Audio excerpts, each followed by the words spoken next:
Hello everyone, Galidorn back again, playing Raid Shadow Legends. Okay, so hopefully just a quick video today as a follow-up to my last video I put out, where I speculated on what was coming up and the Deck of Fate. So the Deck of Fate dropped.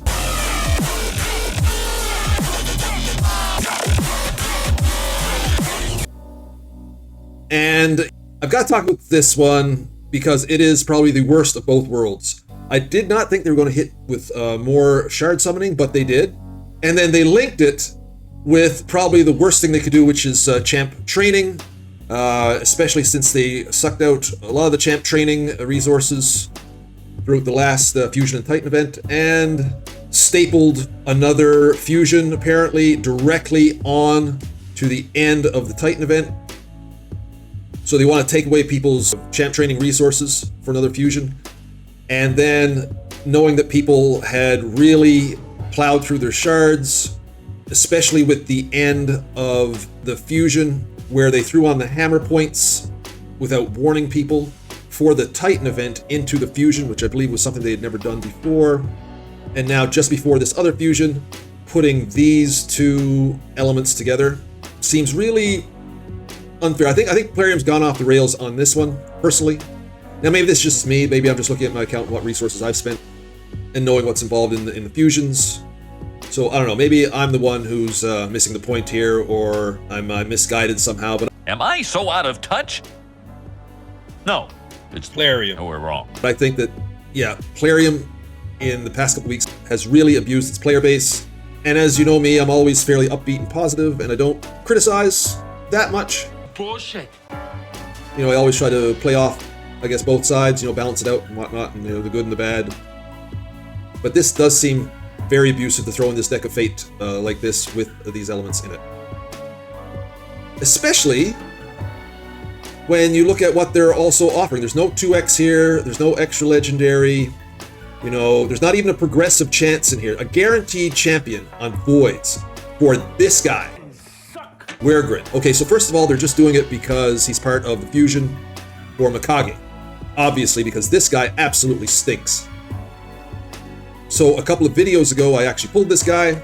I looked through him, and I'm not going to look through him again because he's not worth it. He absolutely sucks.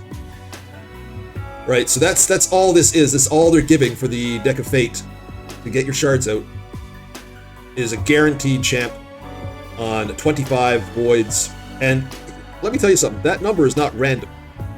That's like the exact number of Voids you need in the Summon Rush to complete Summon Rush for either champions or fragments or whatever. I do believe this Fusion coming up is a fragment. But that is the exact number of Voids you would need to get what is required out of the Summon Rush. So having said all that, I'm not doing this Fusion. I don't care what he is. Just kidding, I don't care. And even though I don't really want to, let's just take a look at this guy's skills. Brewguard Jeroboam. So first, to see if this guy's any good at all, so that is there any consideration maybe of going for him. Right, so his passive effect, turn meter reduction effects used against his champion are decreased by 50%. All right, and it fills his turn meter whenever stun, freeze, so whenever he's CC'd. No, whenever an ally is CC'd or attempted to be CC'd, increases his turn meter by 20%. It's got an active effect, so whenever a CC is removed or expires on an ally, fills their turn meter by 20%. If you haven't noticed, Raid does not use proper pronouns anymore. You better slow down and use the right pronoun. You cannot find a his or a her. Now I'm taking this to mean their turn meter, as in the ally that gets the CC removed from them. But, however, because it's so ambiguous, it could mean there as in this guy's turn meter. Although usually they'll say this champion. So I think this is applying to the ally and not to this champion. But however, because Raid refuses to use, you know, the proper personal pronouns, it can make it very confusing sometimes on skills. Alright, so the A3, 75% chance of increasing the duration of all enemy debuffs by a turn. Debuff extender. And buff extender. Okay? Is that his big move? Okay, cleanser. This is his big move, I guess. So cleanses and heals. So he's got the Python thing going on there. If he removes the debuffs, then he gets extra heal. And shield on all allies. Okay, so this is his big move. What's your big move? I got lots of moves. What's your big move? I'm gonna tell you my big move. Attacks one enemy 2 times, 35% chance of decrease the cooldown of a random ally skill. Okay, so there's nothing unique in his kit. It's a combination of various different things. Make him a very good support champion, I guess. No damage in the kit. Doesn't seem to be a tank either. Alright, so they got him as defense, but he's really support. You know what?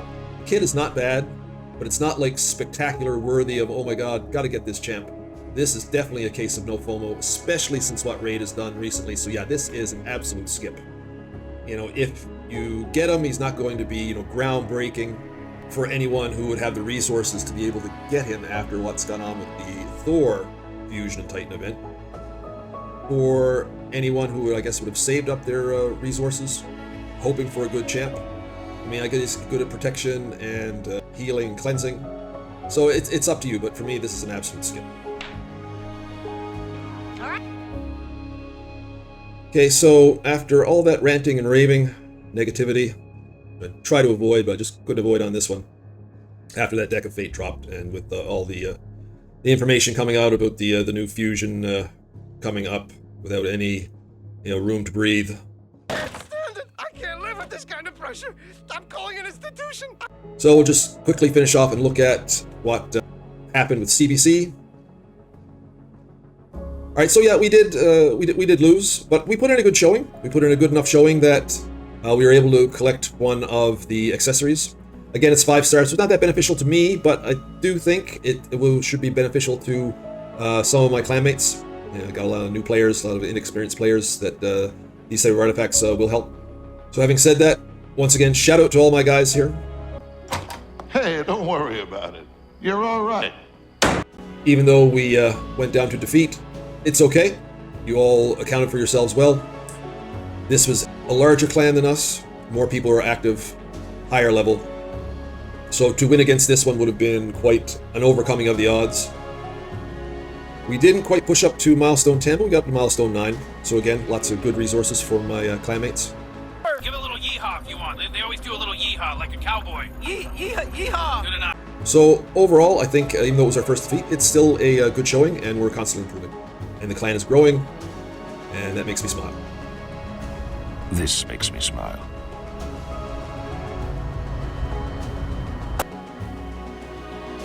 I did finish off the Odin's Trial Tournament.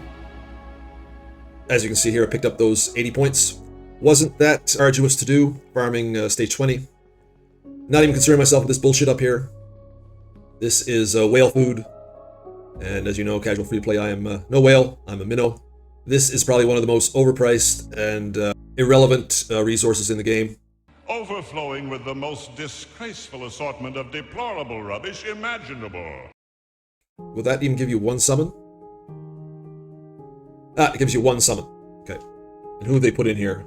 Wow. That's just kind of bad.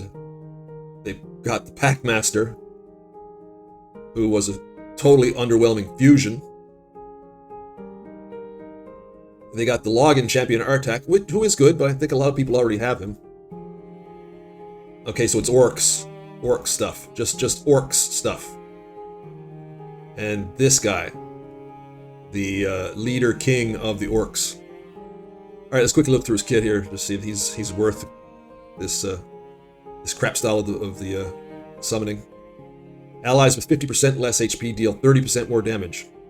Kind of an underwhelming passive, really.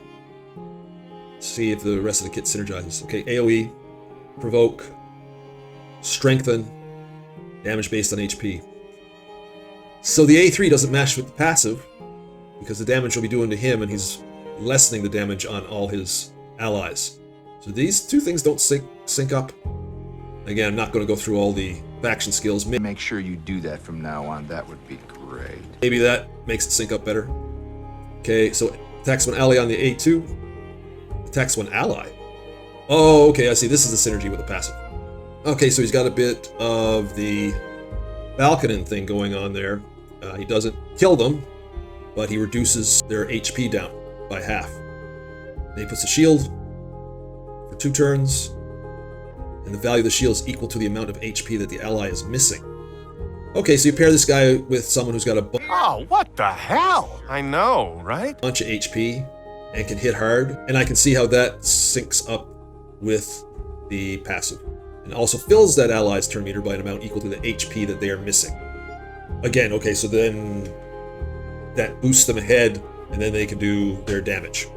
And I guess then the A3 would sync up, because after doing that, you're going to be leaving your people vulnerable. So if you do this, the A2 first and follow it up with the A3, that would be the best thing. And then on his A1, then heals all allies with less than 50% HP back to 50% of their max HP. Okay, not a full heal, but it's the A1. So, alright, this guy's kit is not bad. It's unique. I can see utility for it. Alright, so having finished the Odin's Trial Tournament, that puts us up to get his soul.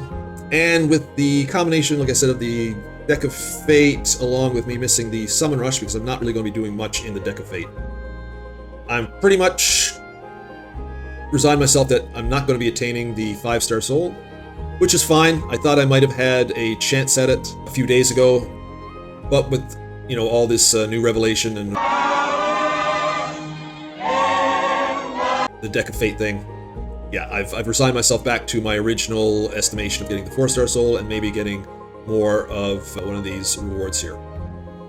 Again, not feeling FOMO about that. A little disappointed, but no FOMO there. Even though I'm not going to go for the fusion, I'm in a shard building state of mind. Because as you can see here, all my higher value shards are quite low. Even my ancient shards are low for what I would consider, proper for going into any kind of big event. So I'm entering into a rebuilding phase now, before the Titan event finishes. I've attained what I originally set out to do in the Titan event, and so that's what I'm doing. So no FOMO, resisting the gambler's impulse. Giant step forward in the treatment of the insane gambler. Because it's also time to build back my champion training resources. Even though I could do quite a bit of champ training here. Maybe I will, just to see, since I'm not going for the fusion. I don't have anyone really pressing that I want to rank up to 6-star right now, because I built out Thor and I built out Gregor and some other champs during the CVC, and I'm left not with anything here that's like, oh my god, I gotta get this person ranked up. So there's no need for me to be doing champ training other than just, making food. Okay, so that's where everything stands. Alright guys, so sorry for all the negativity and the ranting at the beginning there. I hope you are feeling better about the game at this moment than I am right now. Although, I will bounce back from my disappointment here.